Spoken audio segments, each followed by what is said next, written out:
Good morning and welcome to the video for Tuesday, May the 19th. This is going to be our homework video for 5th grade. So you can probably go ahead and pause the video and see most of the answers, but I'm going to talk through them very quickly.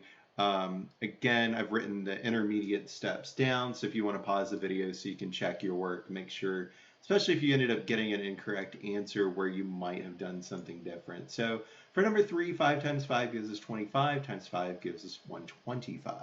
I chose to do 12 times 3 first. You could have also done these two numbers first and done 15 times 12. The answer we were looking for was 180 cubic feet.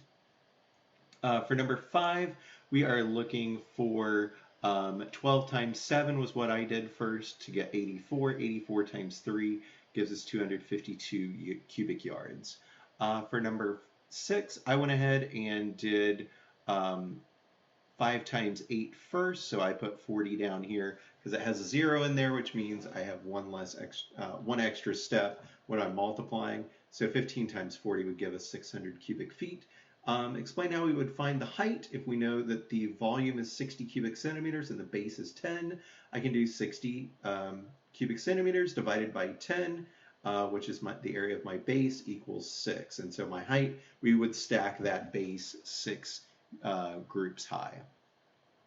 For number 1 on the back, I went ahead and did 16 times 13 first to get it over with.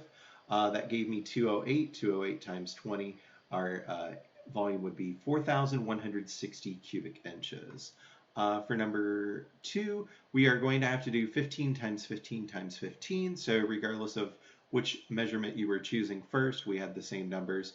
So 225 would be the answer for the first step, and then the second step, 225 times 15, gives us a final volume of 3,375 cubic centimeters. For number 3, we are looking for our base.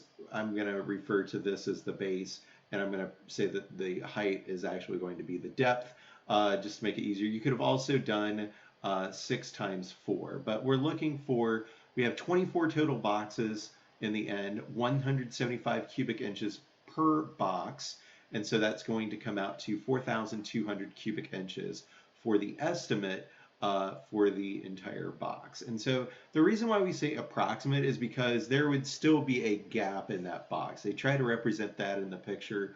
We're not actually trying to approximate by rounding to the nearest 100 and then multiplying by our number of boxes. We could do that. We would end up with, I believe it would be 4,800 if we tried to do that. So we'd end up with a larger number if we were trying to round. So for number 4, again, the idea is that we could go ahead and add a group of 1/8 and a group of 3/8 together to make a half. We could make a half with these two as well. That would give us a whole. We get a whole for our 4 groups of 1/4, and we get a whole for our groups of 1/2. So we would have 3 pounds of sandwiches divided by 10 sandwiches. The fraction for that would be 3/10. Number 5, we have 4 different ways we can do it, and these are the 4 groups of factors that would go with that. Number 5, lapse time problem. So if we start at 2:35, we count forward an hour, that takes us to 3:35. I can get to the next hour by counting forward 25 minutes. That would take me to 4 p.m. I would have 20 minutes left over, and that would get us to 4:20 p.m. So those are the problems for today. Hope you understand everything well. If you have any questions, please feel free to reach out to me or your classroom teacher. We have one more lesson to go, and so Wednesday morning will be that lesson.